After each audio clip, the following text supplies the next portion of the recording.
Si la victoire de la France, finalement, c'était pas une si mauvaise performance. En plus, ça rime, c'est génial. Parce que l'Allemagne est marron contre le Mexique, la Suisse a réussi à tenir le match nul contre le Brésil, et mine de rien, tu vois, les gros, ils s'en sortent mal, et la France, ça arrive, hein, mine de rien, hein, faut être patient peut-être. Salut à tous, footeuses et footeux de la famille, c'est Thomas, on parle Coupe du Monde du lundi 17 juin, 5e jour de ce mondial, c'est génial, on se gaffe de ballon, c'est cool, on est devant la télé, on est comme ça, on change de chaîne, on cherche une chaîne payante, on cherche un streaming, on cherche une chaîne gratuite, c'est tellement rare. Et du coup, ça continue, on en a encore pour 3 semaines, ne vous inquiétez pas, hein. Donc émission spéciale, on va débriefer ce programme avec les matchs à venir, les forces en présence, hein, les équipes qui vont arriver sur la pelouse, qui vont faire leur rentrée dans la compétition, ce qui a buzzé, les matchs évidemment d'hier, et la minute bleue, très importante quand même, parce qu'il y a une petite surprise évidemment sur ce qu'on a vu, hein, sur un surnom qui n'a pas plu à un joueur. Previously and Russie 2018 Netflix Motherfucker, et je suis de meilleur en meilleur, moi je dis par rapport à mon accent. Évidemment, Neymar, qui était plus à faire à sa coiffure, nouvelle coupe de cheveux dans le couloir du match, là, on avait vu, il est en train de se mettre sa mise en pli, ils ont regardé à l'écran, il était plus concentré par rapport à son style, par rapport à sa com, son sponsoring, par rapport à sa twittosphère qui est monstrueux, il a quand même un des recordman avec des stars de la chanson en tant que suiveur de Twitter. Du coup, hier, il a été pas bon. Il a été pas bon parce que il a été pris en tenaille. La Nati, la Suisse, avait un plan énorme. On s'en souvient quand même qu'ils avaient battu l'Espagne en 2014. C'est comme une équipe qui arrive bien contre les gros parce que c'est une équipe vachement disciplinée, avec des bons joueurs de ballon quand même, avec des défenses quand même d'expérience. Je pense à Lichtsteiner, Cher. Non mais c'est vachement intéressant et la Suisse, en tout cas, a réussi son plan parfait, rester derrière, évoluer en contre, détruire un peu les actions brésiliennes et du coup Neymar, il était plus pas dedans quoi. En plus il avait sa blessure au pied, plus ou moins du Paris Saint-Germain là qui est encore douloureuse. On voyait tenir pas mal son panard là. Du coup je sais pas. Et je me posais la question par rapport à Messi et Ronaldo. Je me dis que Neymar est quand même encore loin de ces deux extraterrestres là parce que je sais pas, il a un truc qui est pas pareil pour moi, son attitude, son côté un peu star system. Messi, Ronaldo long, mais point de vue de terrain, ils sont voilà, irréprochables. Et Neymar a vraiment un gap à passer pour arriver encore une fois le meilleur joueur du monde. Je sais pas ce que vous en pensez, n'hésitez pas dans les commentaires. En tout cas, voilà pour Neymar, la Suisse, Nati, bah ouais, Yann Sommer a été énorme. Il a été contesté dans ce rôle numéro 1, il a été monstrueux, il a dégoûté les attaquants.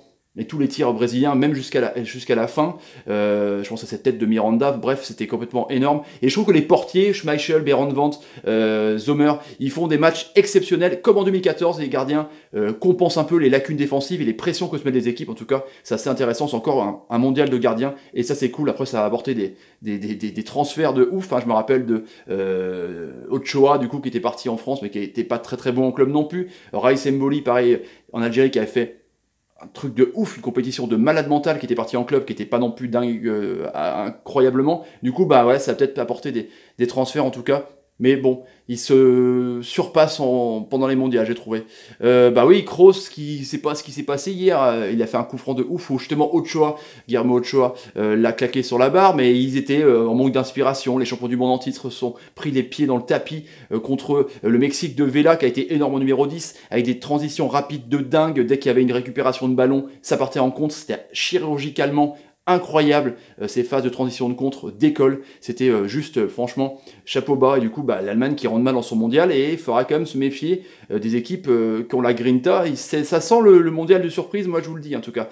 Mitrovic, la Serbie qui a été énorme contre le Costa Rica, qui est une équipe franchement surprenante, avec certes du physique, hein, je vous dis ils culminent plus à 1m85, mais ils ont aussi beaucoup de technique avec des Matic, avec des joueurs vraiment, des Tadic, avec des joueurs vraiment assez énormes techniquement, qui ont un style de jeu de possession de balle, tiki-taka. Franchement, j'ai hâte de voir le Serbie-Brésil, et je trouve que dans ce groupe, justement, ça peut être la surprise, la Serbie dans ce groupe E. Voilà, du coup, avec Kolarov qui a mis voilà, une praline, un coup franc. On a parlé de celui de CR7, mais Kolarov a mis un bijou de coup franc énorme.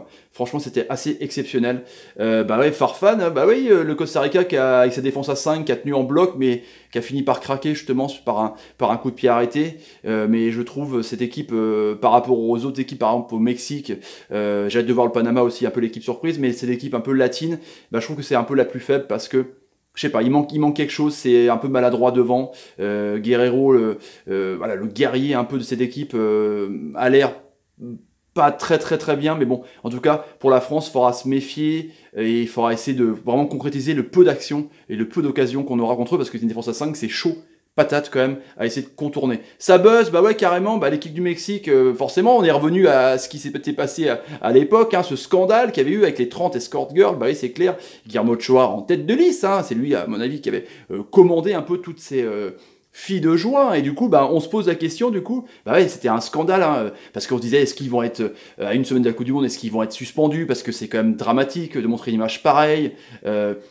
c'était n'importe quoi, imaginez la fédération mexicaine, ils disent putain, ça fait longtemps quand même qu'on aimerait bien avoir une belle équipe et faire une belle compétition, et puis ils s'amusent avec des filles, en même temps c'était dans leur vie privée, mais bon. Oh, mais Franck, qu'est-ce que tu fais là? Il était dans la partie, je comprends pas, mais attends Francky. Du coup, voilà, les images qu'on a vues un peu, c'était ah ils sont à la queue leu, c'est cool, ils ont l'air de jouer au ping-pong là, ping-pong dans les verres, ça se passait bien, c'est une bonne ambiance.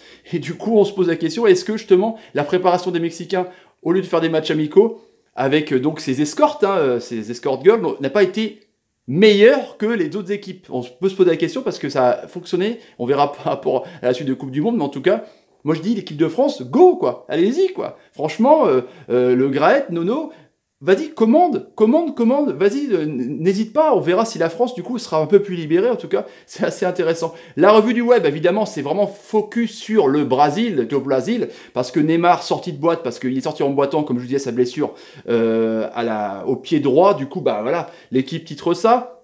France Foot, c'est pareil, le Brésil est en rodage. Il y a un gros doute quand même, c'est le favori, hein, ils sont 5 étoiles sur le maillot avec l'Allemagne, hein, mais c'est le grand favori vu l'équipe qu'ils ont d'enfoirés.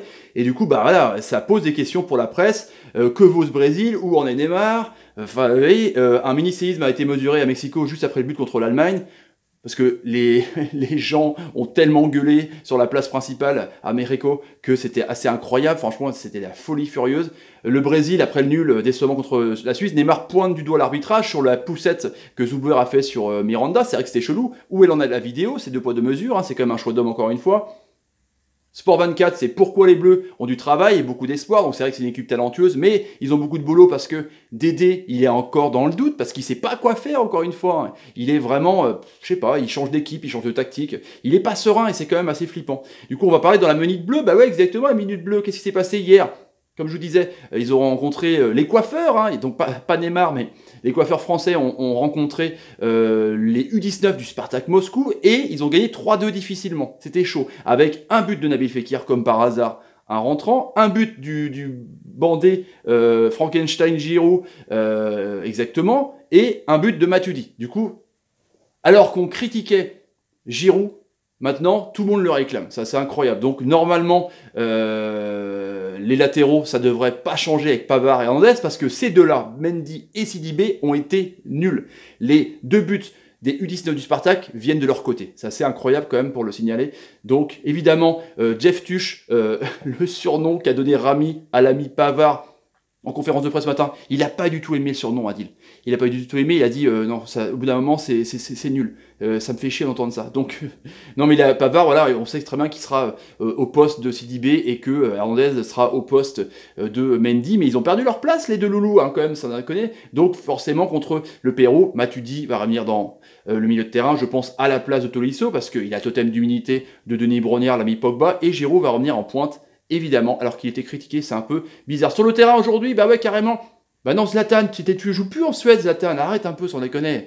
Non mais Zlatan, c'est pas possible, tu ne joues plus pour l'équipe de Suède. Voilà, Forsberg du RB Leipzig, que les Marseillais connaissent bien, vont rencontrer donc le Corée du Sud avec Son, donc de Tottenham. C'est intéressant comme match, c'est un match intéressant à suivre en tout cas, avec une équipe assez technique de la Corée du Sud qui n'a jamais rien, et la Suède qui est voilà, entre eux physique, et pareil avec des bons joueurs de ballon. Les deux frères Hazard, hein, Torgen et Eden, qui vont aussi valider leur côté un peu de favoris, d'outsiders de cette Coupe du Monde, parce qu'ils ont quand même une équipe d'enfumés aussi, qui vont rencontrer l'équipe surprise, ils sont contents, ils présentaient leur nouveau maillot, le Panama, l'équipe a vraiment surprise de cette Coupe du Monde.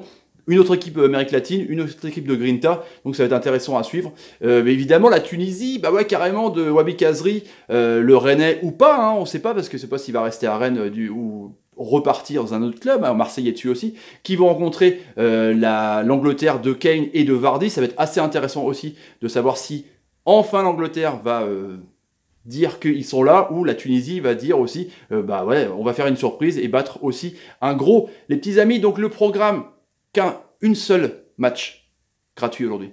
C'est honteux. Et du coup, 14h Suède, Corée du Sud sur beIN Sport, 17h Belgique, Panama sur beIN Sport aussi. Et le seul match gratuit, en même temps, c'est le match aussi super intéressant de la soirée, Tunisie-Angleterre à 21h sur TF1. Voilà, donc on se retrouvera évidemment après tous les matchs pour les débriefs.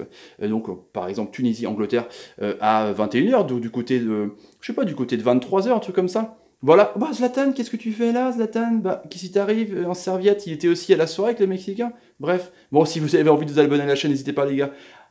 Ou les filles, pareil, tout le monde. Hein. Abonnez-vous, mettez des commentaires sur ce que vous pensez, par exemple, de ce scandale et de cette préparation un peu folle mexicaine. Mettez des pouces quand, par exemple. Eden Hazard vous fait une super passe et dit à Romelu Lukaku, super, super, super Romelu, c'est génial, t'as fait une super passe. Et partagez la vidéo, c'est nerf de la guerre pour me soutenir, je prends ma télécommande et je vous dis tout à l'heure les amis, salut, salut, salut, salut. Faut quand même, Zlatan en serviette, c'est pas possible quand même, c'est pas possible.